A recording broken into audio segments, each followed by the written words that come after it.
So Little Red Riding Hood set off again, and on the way she stopped to pick some flowers. Now, as you may have guessed, the wolf chose the shortest path to Grandma's place. He had sent Little Red Riding Hood round the long way. The wolf strolled along for the first few paces until the little girl was out of sight. Then he ran flat out through the woods and arrived at the cottage before her. The wolf knocked on the door. "Who's there?" called Grandma from the bedroom.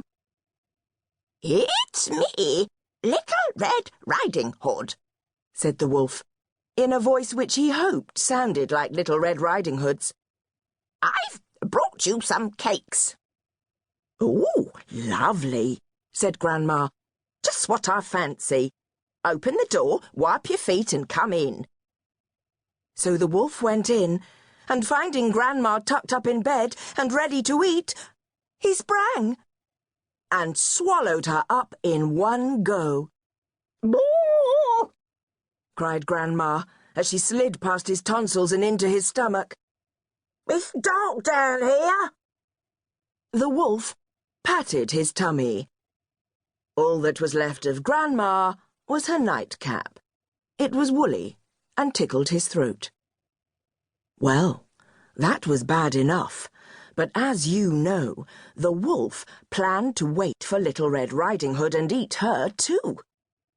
So he wriggled into Grandma's spare nightdress, put on her nightcap, and climbed into bed.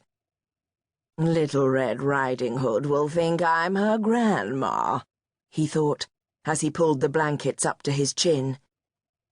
The wolf didn't have to wait long before there was a tap, tap, tap at the door. "Who's there?" he called. "It's me, Little Red Riding Hood," said Little Red Riding Hood.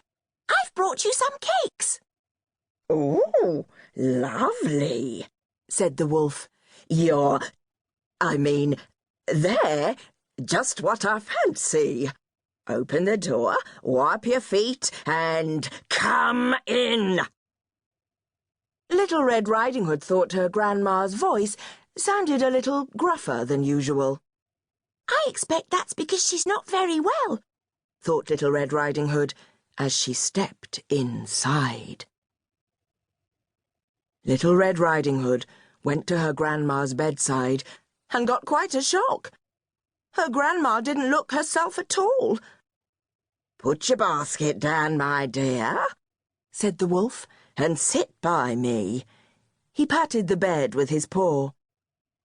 "Grandma, what big hairy arms you have," said Little Red Riding Hood. "All the better to hug you with, my dear," said the wolf, giving her plump little hand a squeeze. "But, Grandma, what big ears you have!"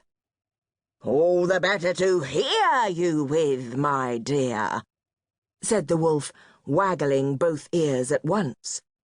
Then Little Red Riding Hood said, "But, Grandma, what big eyes you have!" "All the better to see you with, my dear," said the wolf, swivelling his eyeballs and grinning from ear to ear. "And, Grandma," said Little Red Riding Hood, not at all sure this was her dear old grandma, "what big teeth you have!" "All the better to eat you with, my dear," said the wolf, with a wicked laugh, and he leapt out of bed. Little Red Riding Hood screamed and ran out of the cottage, yelling for help. The wolf tried to chase after her, but he tripped on Grandma's nightdress, and the woolly nightcap slipped over his eyes. He couldn't see a thing. Luckily, the woodcutter was on his way home for tea and heard Little Red Riding Hood shouting. He rushed into the cottage, and the wolf bumped straight into him. "Got you," said the woodcutter, and he chopped him down dead. "I think he's eaten my grandma," sobbed Little Red Riding Hood. "Look, there's something moving inside." So the woodcutter carefully cut the wolf down the middle, and out stepped Grandma. The greedy wolf had swallowed her whole...